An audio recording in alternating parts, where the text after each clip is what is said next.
Hello everyone, I'm Penrose776, new Heroes banner. I wonder if they're going to do Engage again, or mix it up a bit. That sounds like Tireless trumpets to me.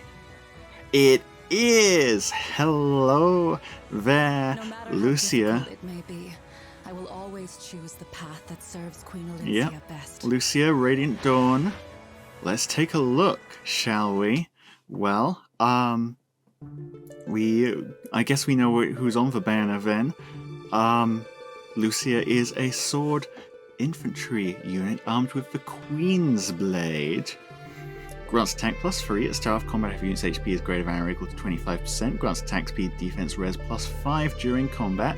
Deals damage equals to 20% of unit's speed, excluding area of effect specials, and reduces damage from attacks during combat by 30%, excluding area of effect specials. Unit and target cannot trigger specials during combat or area of effect specials. Wait, what? Why would you? Oh, never mind. Excluding Roku area of effect specials, disables the following effects for both unit and target during combat: defensive terrain effects, support effects, guaranteed follow-ups, effects that prevent follow-ups, effects that prevent counterattacks, and effects that change attack priority, advantage, desperation, etc. Disables skills of all other foes and allies during combat, excluding unit and target. Okay, so this actually reminds me of Lucia's personal skill. I forget what it's called, but it basically says, okay, ignore pretty much everything. It's a 1v1. It's down to real stats and the skills that you've brought with you. I think this is pretty solid against like the old meta of doing stacking things. I assume she's gonna be fast. She can't take damage from specials because specials don't trigger during combat, so unlike a lot of other units, her damage reduction is just gonna stand up unless damage reduction pierces literally in the foe's weapon, and there are very few units that do that, so most of the time, pretty much all of the time, she is just absolutely fine as a speed DR tank, and especially considering she's getting 30% from the weapon. She's got Repel 4, which I assume is going to be a 50%. Come to think of it, if you can't trigger specials, how does that work with Vital Astra? Because Vital Astra, its damage reduction comes specifically from not triggering. I think you could do a pretty decent finish Vital Astra, that sort of build, if it works, of course. If it doesn't work, then sad. Yeah, I think she's solid, maybe not the strongest, because leveling out the playing field like that does mean, like, it's leveling it, right? It's disabling everything it disables is disabled for both units. Notably, things that you can still use, of course, your own skills are the obvious ones, but you can also still provide support through statuses. So that sort of support, stuff like the guard that you can apply with Arvel, null follow-up from, well, I guess you don't need null follow-up because you've already got null follow-up in the weapon for both parties, but all those sorts of statuses, grand strategy, visible buffs, debuffs from Duocrom, all of those sorts of things you can still benefit from. It's just specials, defensive terrain effects, I think, is actually the first time we've seen something interact with those, but yeah, no specials, no follow-up, no counterattack prevention, so as a distant counter unit, potentially there's something there, although, again, since you're on a level playing field, maybe there's not, because you really like stats in your A slot. No Vantage, no nothing. Yeah. I mean, of course, one question to bring into account is how well is she going to do against fast savers? Frankly, I think against a fast saver with a good build, it's a draw, probably. Because on a battle of just stats versus stats, they tend to be very tanky. A lot of the good... well, why am I saying fast savers? Near savers, a lot of them are blue as well. So she runs in, hits them, deals a small amount of damage. They hit her back, deal a small amount of damage. We got nowhere, basically. Well, anyway, assist skill is Harsh Command Plus. I mean, it's alright. No special, which, I mean, I guess makes sense considering that her weapon literally says no specials, none allowed. We're not using specials today. Life and Death 4 in the A slot is probably not the skill I would have given her personally, but you can run it, I guess. I'd probably swap it out for something else. Repel 4, we've seen the green 4 skills already. This is really good for her. Again, no specials means no special spiral 4, no deadeye, no lethality, so this is real damage reduction. Just win that speed check. Oh, I guess that's why Life and Death 4 is fair, but even then I'd still probably put something else on her.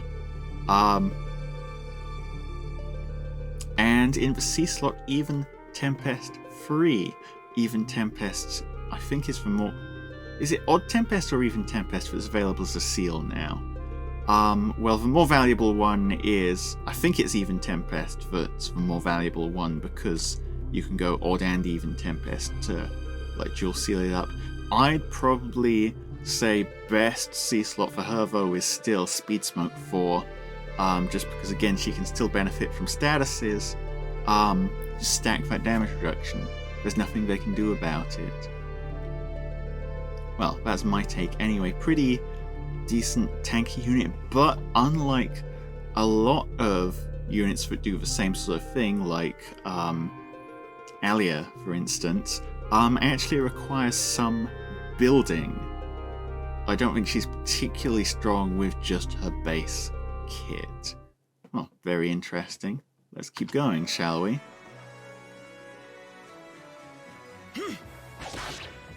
Yeah, here she is fighting a Lance Knight and dealing okay damage actually, but then we don't know how tanky that Lance Knight is. Next up, I've forgotten this guy's name. Come what may, I will remain by Queen Elincia's It's side. Geoffrey, of course, it's Geoffrey.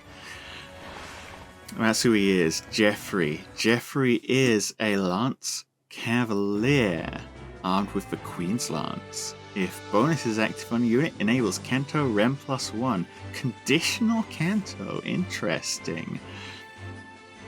Actually might have more uses if you're like doing multiple actions with the unit, because like dancing them, because you might be able to then specifically pick and choose which action you get that Canto on.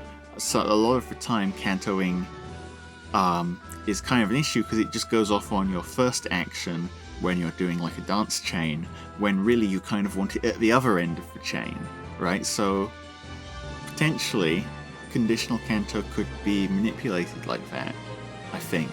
I don't know, I'm just making this stuff up. Accelerate special trigger, cooldown count -1 if unit initiates combat within 2 spaces an ally, grants attack speed, defense, res plus X to unit during combat, where X is equal to 5 plus the highest bonus on each stat between unit and unit support partners. Calculates each stat bonus independently.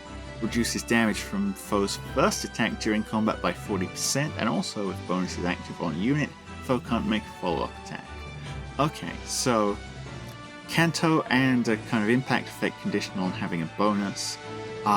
Slaying, +5 to all stats, 40% damage reduction, those are all very common effects.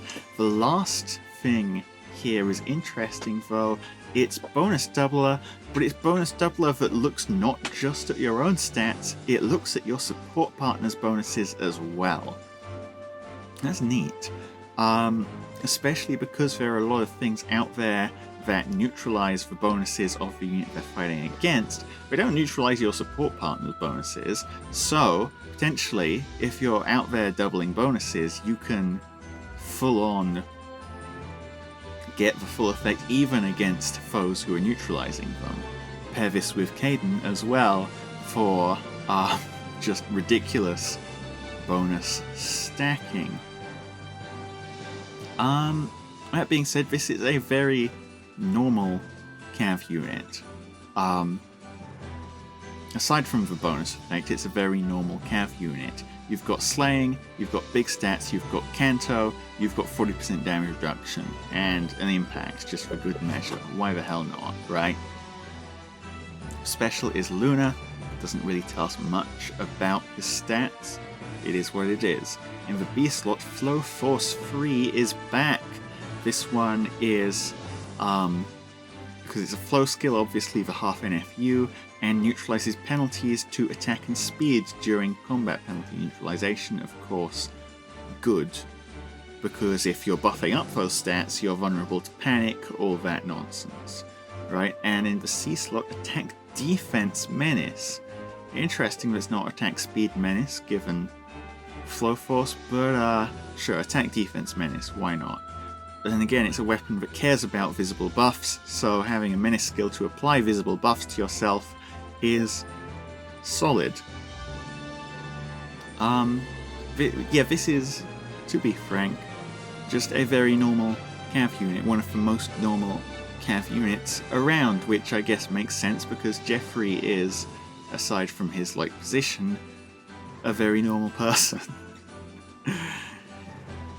Cool. Not meta breaking by any extent, but just a kind of cool effect Geoffrey has there. Good job, Geoffrey. Here he is fighting an Axe Cavalier and winning despite Triangle. I mean, again, these units don't necessarily have huge stats, so don't exactly know. Next up, hello there, Bastian. Oh, they've made him very Bastian. I approve of how Bastian is. Bastian looking like a 4-star here. Yeah, that's a 4-star kit, alright. Grondir Plus. If foe initiates combat or foe's HP is greater than or equal to 75% at start of combat, grants attack +5 to unit, inflicts attack -5 on foe, and inflicts special cooldown charge -1 on foe per attack during combat. I think I recognize this effect from a seasonal. Which seasonal is it? Let me think. That's for one Spider Plush. This is Spider Plush, but green and in the 4-star pool. Spider Plush used to be the tome of choice for blue tanky tomes.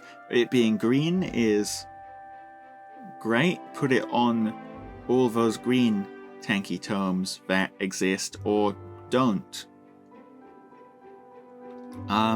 Inheritable tomes are kind of falling off in the realm where arcane weapons exist, but there's no arcane green tome yet, so for the time being, this is probably the green tome of choice for those tanky units. I mean, I don't know who's building green tomes as tanks in the current year, but if you are, this is the weapon for them. The special is Iceberg, so a high res unit, makes sense for Bastian. B slot Sabotage res. Yeah. C slot Attack Ploy 3. Yeah, these are skills that exist. So, not really very special inheritance, but the inheritable weapon is very nice that that's an option, to be frank. Good job, Bastian. And it's a deer tome as well. Let's see what the animation for a deer looks like. That sure is a deer. And a new Ascended hero. Interesting, that means, yeah, no rearmed this time. Then, of course, we've had all of Elincia's pals. It is Elincia. I have ascended to And a she, new oh, strength. she's a staff unit, I a vow to flying protect you. staff unit. Interesting. I'll take it. Oh boy, what do we have here? This is one long as hell kit. Start with a weapon. Crimean Scepter. Calculates damage from staff like other weapons. Accelerates special trigger. Cooldown count -1. Max cooldown count cannot be reduced below 1. I went over why that's very funny. Last banner, it's still very funny. At start of turn, if units within 2 spaces of an ally grants attack speed +6 and the following status. The unit and allies within 2 spaces for 1 turn. If you initiate combat, unit makes a guaranteed follow-up attack. Okay, so a buffer. If unit initiates combat within 2 spaces of an ally, grants attack speed +6 to unit and grants bonus to unit's attack speed equal to highest respective attack speed bonuses among unit and allies within 2 spaces times 1.5.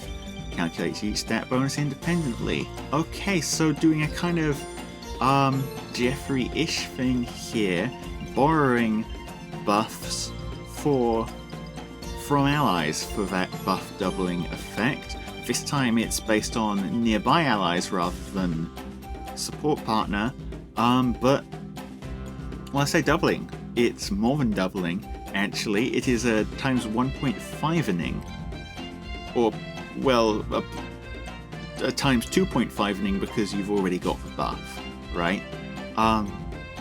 So with the natural attack speed +6 buff, for instance, that she applies to herself, that's going to be attack speed +9, and well, she's also got the visible attack speed +6 buff, and she's also got attack speed +6. So that is what, attack speed +21? Pretty decent. No other real supportive effects, but hey, she's applying buffs, so that's all the supportive effect you need, right? Well, I mean, the supportive effect is also applying to her as well, so she's making a guaranteed follow-up attack. Rescue comes back as the special, very useful healing special, because it's drawback and heals. Generally, drawback is preferred to the reposition healing special for defensive use, because you kind of don't want your staff unit to be the one in front, you don't want your staff unit to be the one tanking, right? You'd rather, if you're pulling out, you'd rather have your staff unit be at the back, because the other unit that you're healing is probably the tankier of the 2 units. Obviously the staff reposition that I can never remember the name of is more handy for offensive use, but it is what it is. The special, Light's Restraint. It is a 2 cooldown special. If an assist skill is used, unit special cooldown count does not go down. When special triggers, boosts damage by 25% of foes' res. It is a staff moonbow. We had the staff Luna in Holy Pressure. This is the staff moonbow. Calculates damage from staff after combat damage is added. You know, I still haven't figured out what that means. It's fine. Don't worry about it. If special is triggered during combat, inflicts special cooldown count +1 and guard on target and foes within 2 spaces of target after combat. So it's also a melancholy effect. I'm gonna be frank, this is just better than Holy Pressure. Well, I mean, it's, in one sense, it's kind of on a level with Holy Pressure because, like, it's Moonbow versus Luna, right? If you're using it just for the damage, Luna versus Moonbow is kind of an odds or even situation where they're both kind of handy, really. But it being on a shorter cooldown means you're gonna get it more often, which in terms of the Luna versus Moonbow situation doesn't really matter because the damage evens out pretty similar either way, but it does mean that you'll be getting the supportive effect way more often as well, and that could be pretty major, right? Because, again, the other difference, the supportive effect here is Melancholy. Melancholy, really good. Guard, still one of the most devastating status effects in the game, and it decharges specials, which in a world where pre-charging specials is very good, decharging specials, guess what? Even better.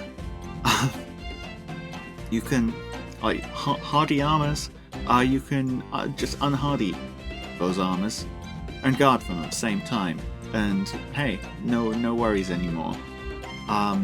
People using stuff like Vital Astra, Godlike Reflexes, no, they're not. It's out of here. It's gone forever. So yeah, think about that. It's a very, very good thing to be melancholying things. A-slot, attack speed push 4. It's back. It's back. It's been a while since we saw every female unit have attack speed push 4. No longer. Elincia has resumed the trend. B-slot. Well, we had our Wrathful 4. Here's Dazzling 4. Dazzling Shift. Unit can move to a space adjacent to an ally within 2 spaces, inflict speed -4 on foe during combat, and foe cannot counterattack. This one, okay, so Wrathful 4 was more of a damage output thing. This one has a really good movement effect. Orders. It is orders, right? But for free. And, well, I mean, considering that Flyer B slots already kind of did this, this is really, like, good. Those were some really good movement skills. This is great, right? It's also going to be more useful just in general because, again, as I pointed out on, I still can't remember what it's called, Wrathful 4, just call it Wrathful 4. As I pointed out on that, most PRF staffs have the Wrathful effect built in as opposed to the Dazzling effect built in. So there are a lot more staff PRFs that can just naturally use this, right? And in the C slot, Speed Res Hold. Makes sense in the sense that those are the only 2 stats that Elincia really cares about in combat for the enemy, well, HP as well. But you don't care about their defense because you're not hitting it, and you don't care about their attack because you're dazzling anyway, right? So Speed Res Hold it is, and it is a good support skill for whoever Elincia is working with as well. All in all, yeah, these are better staff inheritables than we had last time. Very funny that they released them second. Ha ha ha. But Elincia looks like a very solid unit all around, and I'm sure Elincia fans out there are happy, or maybe unhappy because this isn't what they wanted, but hopefully they're happy because this is what they wanted, a new Elincia alt. And I know there's a lot of Elincia fans out there. I saw them on Twitter being like, vote Elincia, choose your legends. So presumably they did that because they liked Elincia, and well, here's Elincia. That should be the entire banner. Let's see her animations and then check out I will hesitate no longer. the Grand Hero battle. Drop a ball of light on them, bunch of feathers, makes sense. Okay, Lucia, Elincia, safer as expected. Nerfers? Who is Nerfers? Are GHB or someone else? I'll check Twitter at the end. Yeah, out of these units, I think they're interesting. I think none of them are necessarily must-pulls. Elincia of... Wait a second, they didn't do the whole telling us what Ascendant florets do. That's weird. Normally whenever there's an Ascended hero, they say, oh, this is what Ascended florets do, by the way, just in case you've forgotten after the other 80 times we told you. No, okay. Yeah, Lucia is a very interesting unit, not necessarily, like, I think necessary. What Lucia does in terms of, like, her performance is something that can probably be done just as well by your Brave Dimitri or your... There's a lot of units. Alia, that sort of thing, that can just be very tanky and reduce damage and win combats. Compared to Femvo, she does have a cool little niche in being immune to specials, even though she can't special in return, so she's also going to struggle to get kills. Yeah, very unique unit, but basically fulfilling a role that already exists, just in a kind of unique way. I like her, not must pull. Geoffrey is Geoffrey. Bastian is a 4-star, and didn't really have much in the way of kit, but had a cool inheritable. And Ascendant Elincia is just a very, very good offensive staff. Good offensive support and good offense in her own right. And good staff inheritables, which I'm sure everyone will love. That's my thoughts. I'm probably not going to be pulling all in on this banner, but if I get any of the units from it, I'm going to be very happy with it, because there's no real bad outcomes here. Let me know what you guys think. Are you Elincia fans? Are you going to be pulling... Oh yeah, let's check the GHB as well while we're here. The GHB is... Twitter, where are you? Where are you, Twitter? Twitter, where are you? Is that friggin' Ludveck? Yeah, that's Ludveck. Okay. That's funny. Let's go Ludveck. Anyway, I've been Panos776. This has been the banner. I'll see you all later. Panos out.